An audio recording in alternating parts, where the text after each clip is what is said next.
Perkenalkan, nama saya Rita Teva, semester 3 Program Studi Pendidikan Kristen Anak Usia Dini. Saya mahasiswa dari Institut Agama Kristen Negeri Kupang.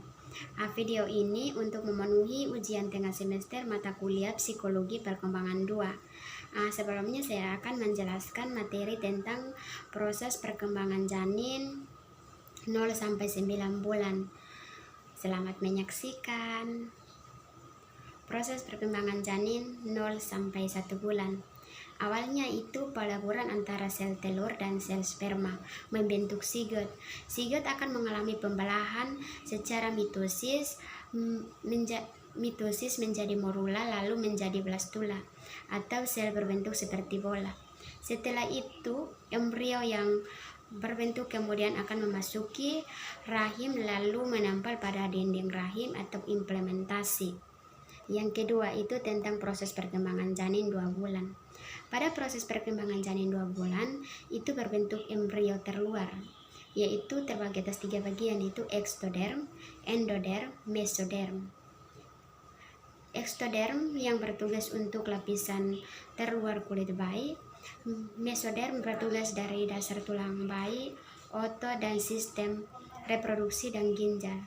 Endoderm tempat untuk hati, pankreas, paru-paru dan usus berkembang.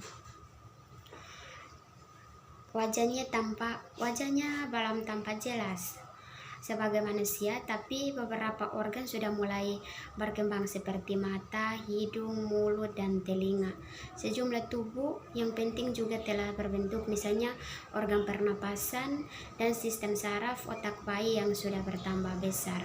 Sebelumnya itu ibu akan mengalami yang namanya terlambat menstruasi, payudara yang lunak dan bengkak, mual tanpa muntah, buang air kecil terus menerus, dan kelelahan. Yang ketiga itu tentang proses perkembangan janin yang ketiga bulan. Janin yang terletak di uterus atau rahim sudah berbentuk dari yang awalnya berupa embrio. Tali pusar menghubungkan janin ke plasenta dan dinding rahim ibu. Organ seksual bagian luar janin juga mulai berkembang di usia ini. Yang keempat itu tentang proses perkembangan janin 4 bulan. Janin sudah mulai berfungsi. Pada organ reproduksinya telah berkembang sepenuhnya. Ibu akan merasa tendangan bayi atau biasa disebut dengan weakening. Terkadang calon bayi tendangan tidak terlalu kuat sehingga terasa seperti saat lapar, atau weakening biasanya akan membantu ibu lapar ketika sedang duduk atau terbaring atau beristirahat. Yang kelima itu tentang proses perkembangan janin yang ke-5 bulan. Janin dalam kandungan biasa merasakan berbagai sensasi, bahkan ia mampu mengenali hubungan di lingkungan sekitarnya.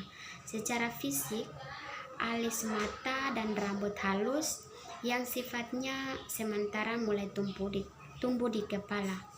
Bayi sudah cukup besar dan sering bergerak di usia ini. Kebanyakan bayi berada di posisi transfera, lia bunda, letak kepala berada di samping kanan atau kanan perut ibu. Yang keenam itu tentang proses perkembangan janin yang ke-6 bulan.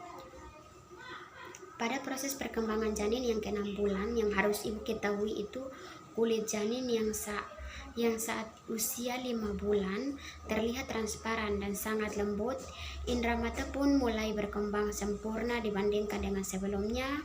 Dan yang ketiga itu janin sudah mulai berbentuk aliran paru-paru dan di dalam paru-paru sudah biasa menghasilkan surfactant.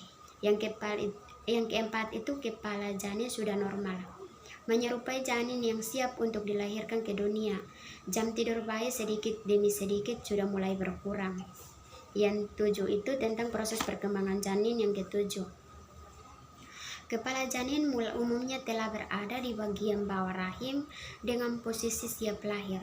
Rambut akan semakin tebal meski mungkin mungkin menipis atau saat lahir nanti kukunya semakin berkembang dan membuat janin dapat menggaruk bagian tubuh jika ia merasa gatal.